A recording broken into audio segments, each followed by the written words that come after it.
Thank you very much, Fred. Indeed, it was a very compassionate and directly from the heart, your presentation.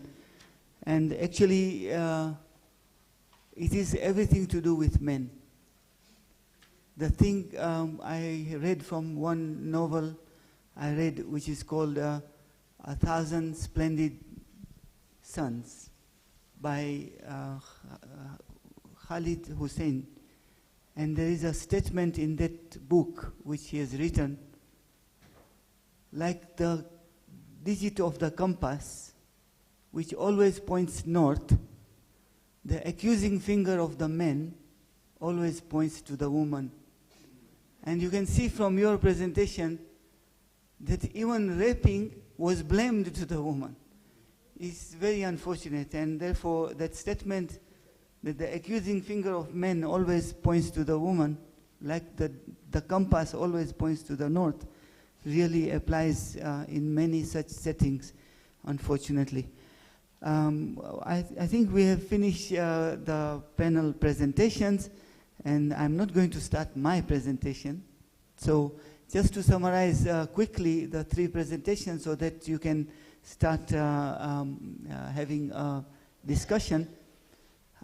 We had the SHARE project by Jennifer and Gertrude present the Rakai cohort study, the control and the intervention arms of the study, which were in 3 phases. And the intervention phase was prevention of intimate partner violence, safe disclosure, and it was a multi-stage kind of study where there were also some involvement of 12 aides or 12 volunteers, and another component was the risk reduction counseling, especially in disclosure of HIV results by the mother. And they had important findings, but most important, there was some not very statistically significant findings, but increased HIV disclosure in a safe environment, reduced HIV, and reduced forced sex were found to be the main things. In the SASA, where, as I said, it was difficult for me to summarize, but I'll not go into the whole process of START, awareness, support, action, but rather go directly to the main 6 outcomes.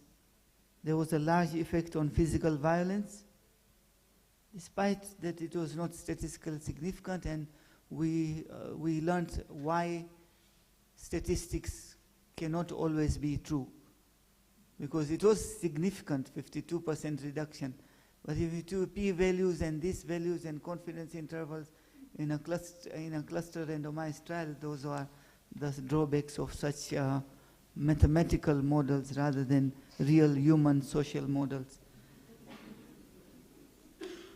There was a reduction in concurrency in sex in about almost half, and there was appropriate response to violence in more in the intervention group than the control group. And the main things were, this was a community-led program which raised critical consciousness, and it was more benefit-based and aspirations rather than punitive actions and legal things. It was working with men and women together, and it was focusing around the language of power. And then we heard Fred. I had a tough time thinking about what to say about men can, but anyway, you will be asking those questions. There are several things which he mentioned about childhood experiences, expenditure, condom and health facility usage, multiple sexual partners, gender-based violence, the legal framework and the privileges, and the statistics which he presented from Western province and the Nyanza areas. men as a client, as support, and also an agent of change, and how they scanned the policies and involved policymakers.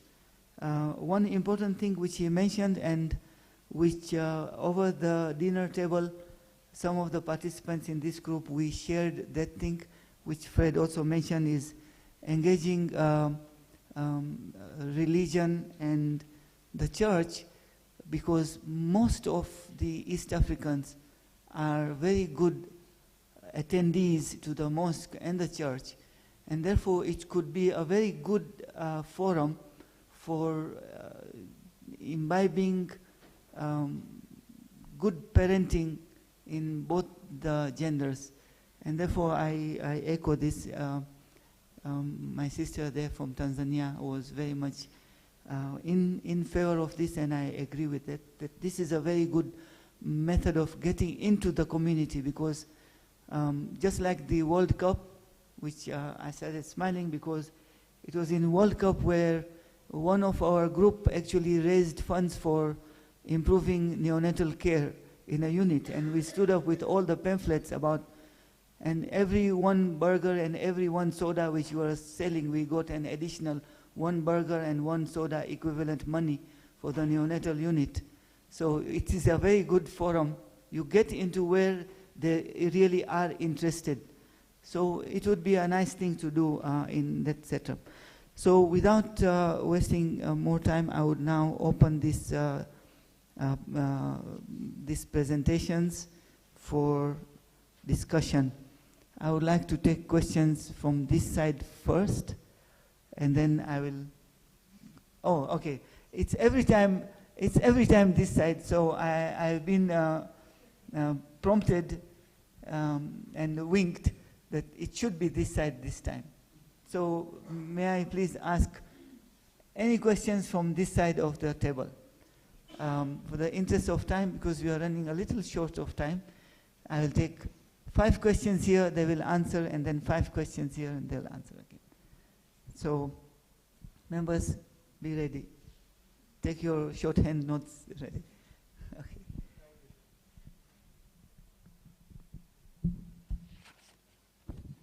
Thank you so much, the presenters. I'm Musoke Twaha from Eagles Youth Development from Busukuma sub-county. Now, Frederick, I have some few observations. Like you said, that rape is accepted, but you may find that according to our culture, even if somebody is raped, a lady will not accept that she's raped, because for the sake of keeping the family together and the kids. And because they paid a bride price, she'll take it as a normal way of living. But basically, another thing is that whenever we're designing programs, we need to focus on family strengthening. Because if at all we are to do anything, let us look at something that can keep the children grow in a favorable environment. Thank you so much.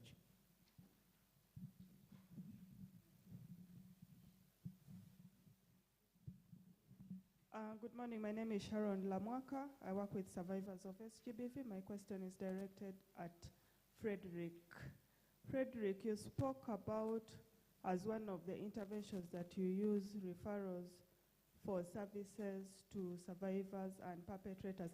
I'd just like to hear more from you on how you work with perpetrators. Thank you.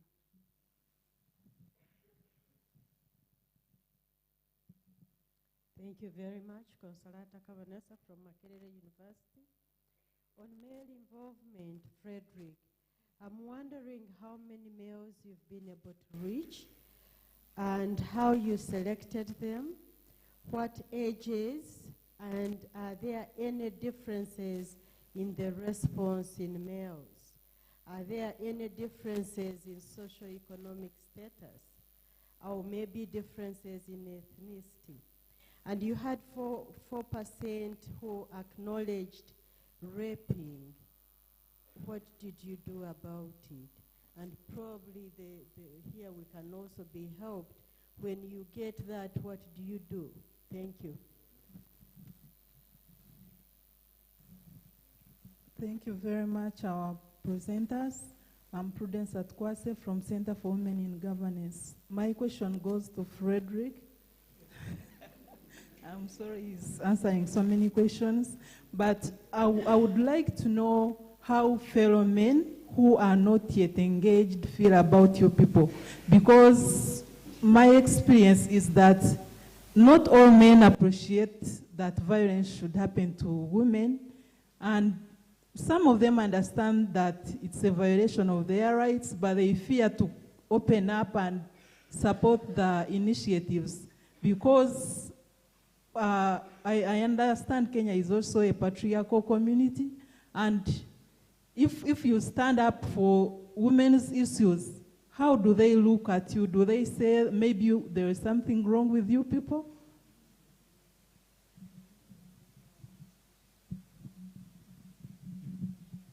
Morning, everyone. Thank you so much, presenters, for your good presentations. My question goes to Frederick. In Kenya, my name is Nancy from the Office of the Attorney General and Department of Justice. In Kenya, we see that particularly Nyeri County, men are usually the victims while women are perpetrators. They are really battered and violated. What are you doing to safeguard their rights and to actually bring the women perpetrators to book? Thank you. My name is Christine Mpiangu from Makerere University. My question is to Tina. You said that in using SASA, you do go from door to door. I wanted to find out how has been your experience in trying to bring this conversation of gathering activists, identifying them. What kind of people have you met? What are the social status? What sort of homes have you gone to, and how do the different homes that you've entered relate with what you're trying to tell them? When you meet a couple and you're trying to bring out this, what has been the response, for example, of the men and the response of the women? Are there differences?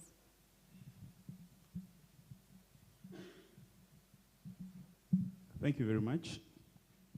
Mine is in support of Frederick, that there is male engagement by the Interreligious Council with the men, because you know that most of the religious leaders are men, about 80% plus are men. And what has happened is that the scriptures, which is the menu that they use, has got a lot that justifies male action. An example, when Christians are being wedded, there is usually a verse which is quoted, that what God has put together, no one can put asunder, and gives a lot of power to men. Then there's another one which says, women submit to men, and then men. Okay. Whereas there are very good verses like one which says, do not be harsh to your wives. It also talks about do not be harsh to your children. It also talks about women not being harsh to the women. So, I mean, to women not being harsh to men. Now, what we have tried to do is to use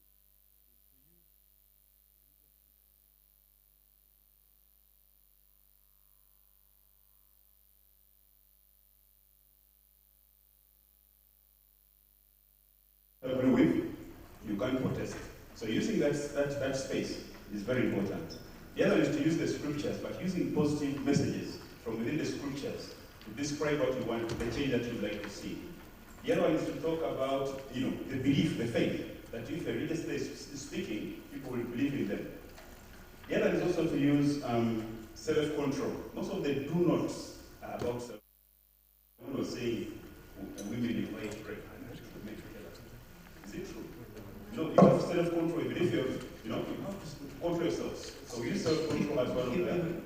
Yes, I'm about to get there. And then the other is also to look at scientific research. So what I'm saying is that Frederick will not give up. We'll also encourage men who are not religious leaders to engage with fellow men so that we can see the change that we want to see. But quite a lot has been done, and we're working in partnership with the Settlement in the same region and also with the government of Uganda. So maybe linking also networks is also very important. Thank you. I'll stop questions from this side now so that we can answer and then take questions from there because time is very limited. By nature, man has been created good. Man intrinsically is very good, men, all human beings. It is only circumstances which change or influence. And therefore it is important that this pulpit gets out the good part instead of encouraging the evil. And therefore it is the pulpit's role. So I'll ask the panel to answer questions and then I'll take 5 questions from this side. Fred, you have the highest task, so I give you the mic first.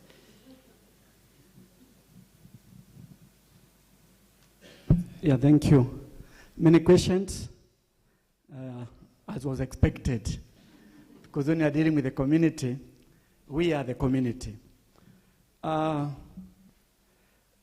Okay, the issue of the focus, one was an observation, so I will not go into that. But I just want to mention that our focus is also strengthening of families through Men Care campaign, where men are being encouraged to take care of children, to be engaged in issues of family level. So we are not going to the families to ensure that they use the law to break the families. But we are also telling the people that if the situation is like this, the law protects you as a woman, the law protects you as a child and as a man. So that is why we are talking about that. Referrals, how do we work with the perpetrators? Let me mention here that one of the things that the community agents do is to work with the community, both men and women. And when it comes to men, they are engaged at the level of trying to change their notion of masculinity so that they can start, they don't associate violence with being a man. But if a man is a perpetrator, he is cancelled, he is engaged with at that level by the community agent to see whether this person can be able to change. If he doesn't change, there are structures that are followed. The case is taken to the so-called provincial administrators, the chiefs, assistant chiefs, the police, and then the person is dealt with. Because really, in as much as we are protecting the family, we will not do it at the level of the same person killing the same members of the family. How many males have been reached? I wouldn't tell for sure. But there are many. What we have, the community change agents are many. There are 53 in the region who have been trained. And then they have trainings. They conduct house-to-house, door-to-door campaigns. They do social mobilization. They use different approaches. They go to the churches, the mosques, and they reach out both to men and women. So there are many, but we have the records. Maybe the person in charge of the program can be able to give the figures, maybe up to the end of last month, how many men have been reached. But the others who are reached to the radio, we only estimate. And those ones we cannot tell the number, we can only estimate. How fellow men who are not engaged, how do they feel about us? I wouldn't know how they feel, but I believe, and from what we know, we need to appreciate that it is not all men who are actually violent. It's not all men who are violent.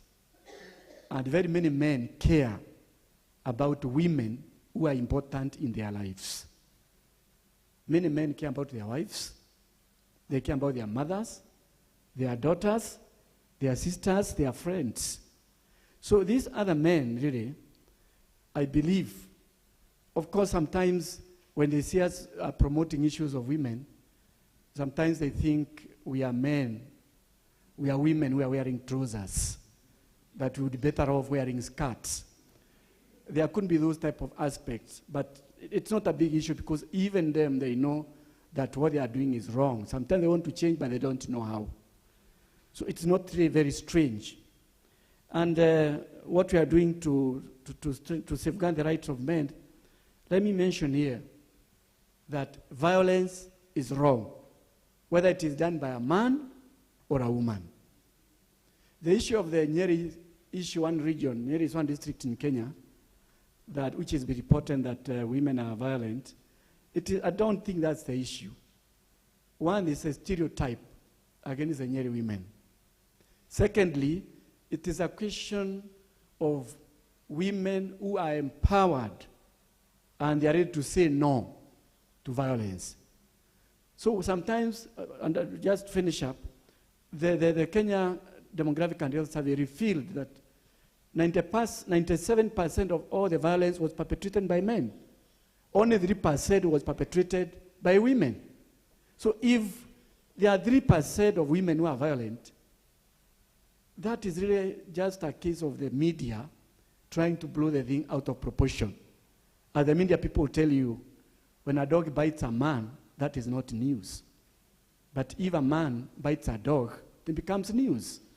So just because one man has been thrashed, and he has been thrashing this woman throughout his life, another woman feels enough is enough, and she reacts, that becomes news.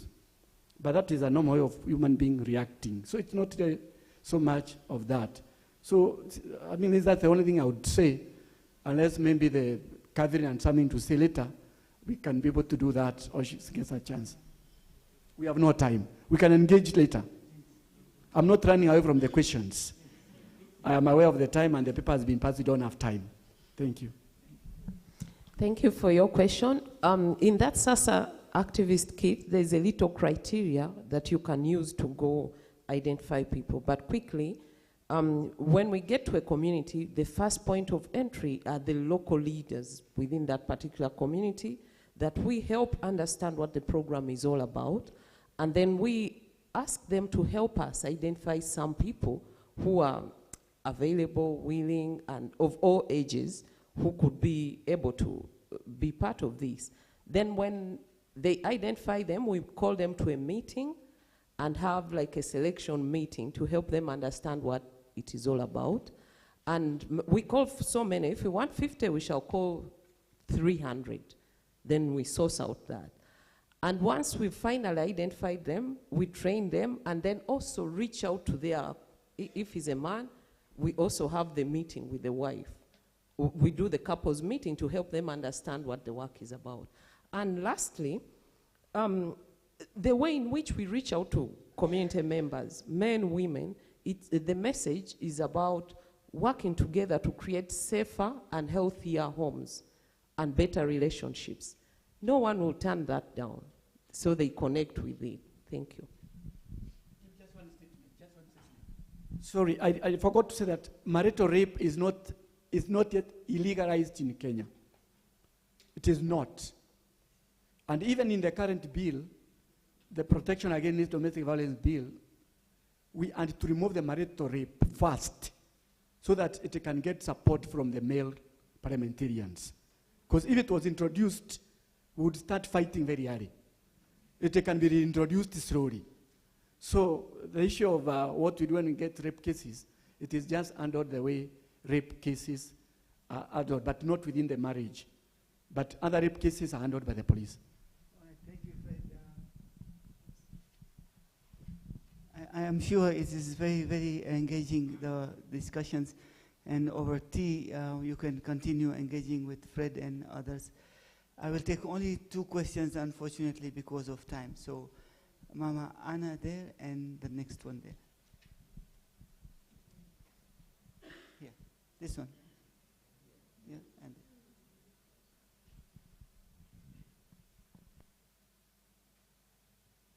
Thank you very much, all the presenters. But thank you very much to Freddie.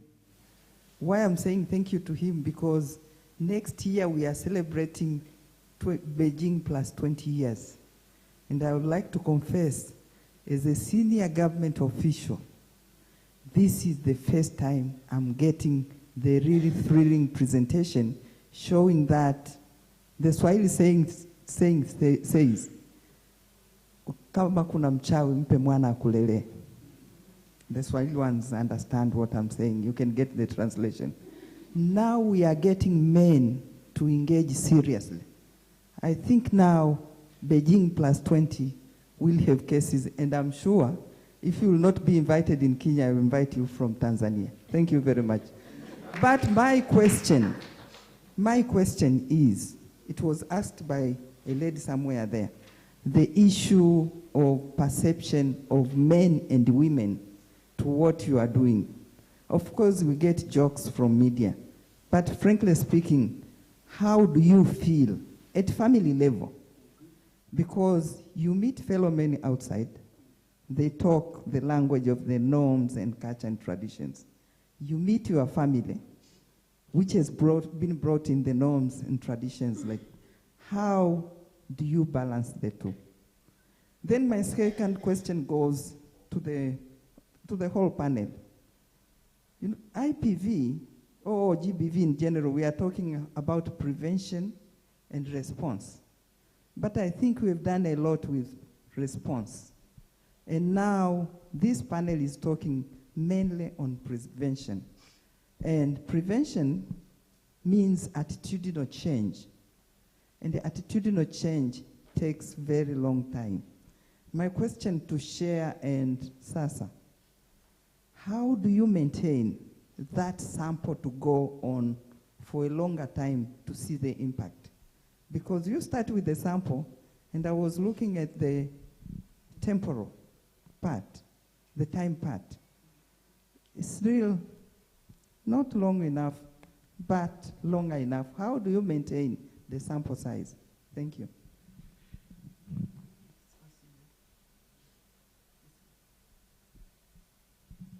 Thanks, everyone.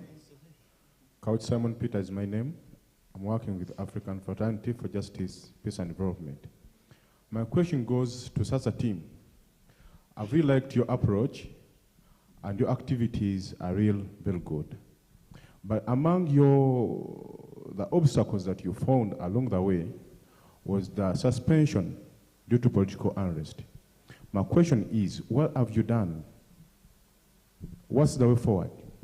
Because personally, I think this would work to reach the grassroots, people at the grassroots. Leave alone these people who are in towns, these ones who can afford buy televisions, who can afford buy newspapers. These are the people who know. But those people at the grassroots really don't know what's happening and are the perpetrators of what we're discussing right now. After the suspension, what have you done other than going to Busoga, the 9 districts, and leaving Kampala as the pilot you're giving us? Thank you. Thank you very much for those questions. There's one question for Fred, and then the SASA team and the SHARE team. So Fred, can you respond to? Yeah, thank you. It was a question about how you balance the public perception at the family level. Let me say this. The issue of engaging men actually, so to speak, has taken root. It is now, it has been accepted so much in Kenya, and I think, so to speak, because there are several organizations that are coming up to do the same. We have Men for Gender Equality now, Coexist, and others. And now with the Ministry of Gender, I mean the National Gender and Equality Commission, which is taking lead. I think she's coming from there. In one of the, in many of the meetings, the idea of engaging men has been accepted. And even I remember when we started the 1 Million Fathers campaign, where men are signing, they're putting their signatures to raise 1 million men on issues of gender equality. The first person to sign was the former permanent secretary in the Ministry of Gender, Children and Social Services, who is now a member of Parliament.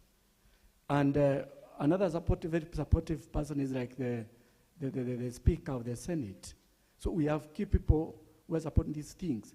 And therefore, when we do it, we do not do it because it's a program.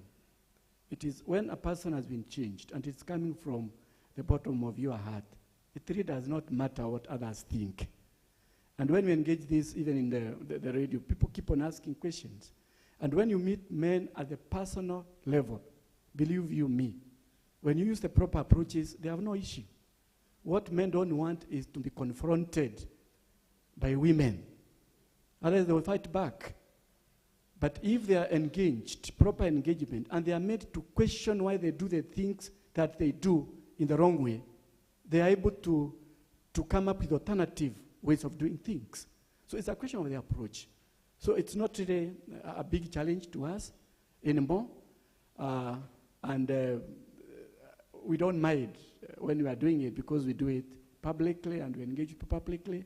And when you meet with men, they are ready to change. We are also having campaigns with the members of parliament who have formed young fathers, like the member of parliament representing Nairobi is a woman, and she has formed a group of young fathers, men who have children outside marriage or they have been abandoned by their spouses and they are raising up their children. And we have been meeting them and talking to them so that they can be able to take that responsibility without fear, because parenting takes two. I don't know. Thank you. Someone was wondering about us suspending the work. That suspension of the work, let me explain a little bit. It was during the Walk to Work campaigns. I don't know if the Ugandans here, you remember that time. And because we work here in Kampala, Rubaga, Machindye, those were communities that the Walk to Work people used to come from. So it was temporarily suspended during the study period. We did not stop. But after the Walk to Work, we continued with our work. It only interrupted with the study timings. But the work is going on right now.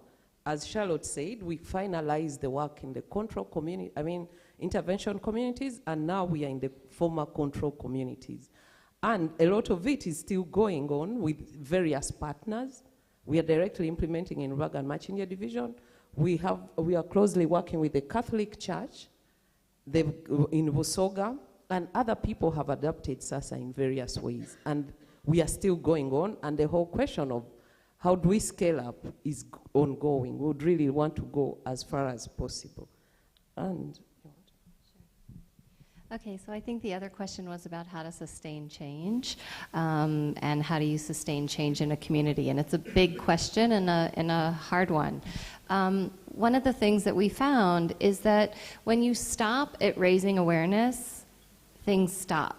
And so that's why SASA has 4 phases, because we're really trying to make change rooted in the community. So for example, one of the things that we know about how people change is that they need the support of others. Yeah, they need others to encourage them and to support them and to believe that their change is true.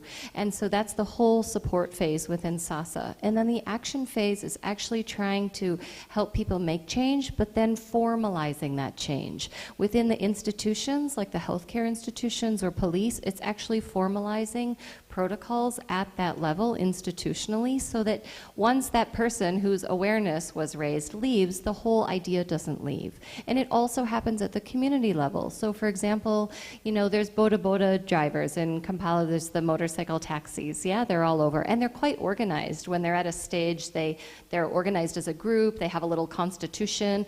And for example, one of the ways that some of the boda drivers that we engage formalized change is they put it in their constitution that if you are known to be beating your wife, then you have to pay 5,000 shilling fine, yeah, to the group. And same with drinking groups, same with women's village savings and loans. So they try to formalize it or institutionalize it within their own setup and with their own community. And same with the local leaders. We really work hard with the local leaders so that once that local leader is not elected the next time, there are still procedures and things in place that will stick. Yeah, because the stickiness of change is really important to try to address. Oh, one additional thing. This work, as we said, is led by the community activists who are rooted within those communities. So those community activists, the men and women, continue to do those activities across the 4 phases within the same locality. So their own resources that are guiding the change are based there. Yeah, I'll just say one thing about, I think Lori and Tina have really comprehensively covered the sustainability issue, but One thing very unique about our setup was that we're coming from an HIV standpoint. So a main goal of our intervention and trial was to test the feasibility of integrating violence prevention into an existing HIV service and research organization. So sustainability from our standpoint was trying to test applications that could be built in to what was already on the ground, specifically looking at HCT and ART counseling procedures. So training the counselors to screen for violence, to screen for risk assessment related to disclosure is something that they take on beyond the project. So, yes. You will all agree that it's so engaging that you don't want to leave this. If you agree, we can abandon the tea break. What do you think? Anyway, I don't want to abandon the tea break, although I have my tea cup there. It has been a very, very fruitful morning with the panels and fantastic presentations and discussions. One would like to go on and on and on, but unfortunately time is not in our favor. Just to end, I would say if you can give a big applause to the panelists.